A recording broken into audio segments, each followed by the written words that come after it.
What do you think of that, El? This is my perfect victory! That's right! I win!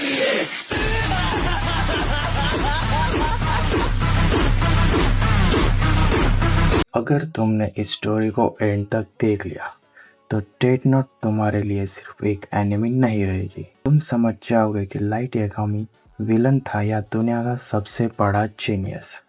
Trust में, इस enemy के बाद तुम किसी भी साइकोलॉजिकल थ्रिलर को पहले जैसा नहीं देख पाओगे। तो बिना टाइम वेस्ट किए चलो शुरू करते हैं the darkest story of the death note. अगर मैं तुम्हें एक ऐसी नोटबुक दूँ जिसमें सिर्फ किसी का नाम लिखने से वो इंसान मर जाए, तो क्या तुम उसका यूज करोगे? शायद तुम मना कर दो, लेकिन एक जीनियस स्टूडेंट ने इसी नोटबुक की वजह से पूरी दुनिया को बदलने का फैसला कर लिया। I will become the god of this new world. It's just as I thought. Humans are so interesting. उसका नाम था लाइट यागामी और आज हम समझेंगे डेथ नोट की कहानी जिसमें एनिमी हिस्ट्री को हमेशा के लिए बदल दिया। एपिसोड 1 हमें इंट्रोड्यूस करता है लाइट यागामी से, जो जापान का एक एक्सेप्शनल इंटेलिजेंट स्टूडेंट है। एकेडमिकली वो परफेक्ट है, लेकिन मेंटली वो सोसाइटी से काफ़ी डिसअपॉइंटेड हो चुका है। हर दिन न्यूज़ में क्राइम्स देखकर उसे लगता है कि लीगल सिस्टम क्रिमिनल्स को रखने में फेल हो रहा है। इसी वजह से उसके अंदर जस्टिस को लेकर एक एक्सट्रीम माइंडसेट डेवलप हो चुका है। दूसरी तरफ शिनिगामी रिलियम में रियुक नाम का एक डेथ गॉड अपनी बोरिंग लाइफ से फ्रस्ट्रेटेड है। एंटरटेनमेंट के लिए वो अपनी डेथ नोट ह्यूमन वर्ल्ड में गिरा देता है।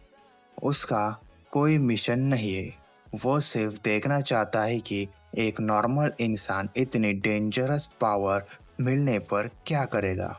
जब लाइट को नोटबुक मिलती है तो वो पहले उसके रूल्स पर बिलीव नहीं करता, लेकिन क्यूरियोसिटी उसे उस नोटबुक के बारे में और सोचने पर मजबूर करती है। जब उसे एहसास होता है कि नोटबुक की पावर रियल है, तब उसकी सोच कंप्लीटली चेंज होने लगती है। लाइट के लिए डेथ नोट सिर्फ एक वेपन नहीं रहती, वो इसे एक अपॉर्चुनिटी के रूप में देखने लगता है।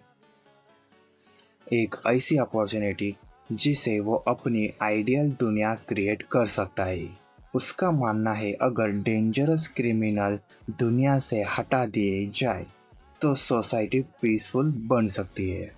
लेकिन इसी मोमेंट से उसका डिसीजन मोरालिटी और पावर के बीच का कॉन्फ्लिक्ट क्रिएट करते हैं। कुछ ही देर बाद रियुक लाइट के सामने अपीयर होता है और रिवील करता है कि नोटबुक उसकी है। रियुक क्लियर कर देता है कि वो लाइट की हेल्प या गाइडेंस नहीं करेगा, वो सिर्फ ऑब्जर्वर है। उसके लिए लाइट की जर्नी एक इंटरेस्टिंग एक्सपेरिमेंट है। एपिसोड के एंड तक सबसे इम्पोर्टेंट बात यह समझ आती है कि डेथ नोट असली स्टोरी नोटबुक के बारे में नहीं है।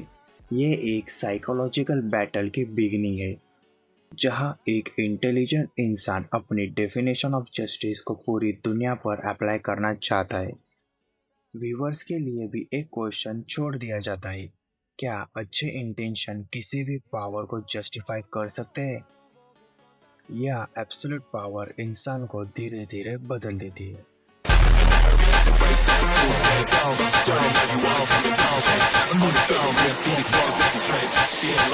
I remain versatile.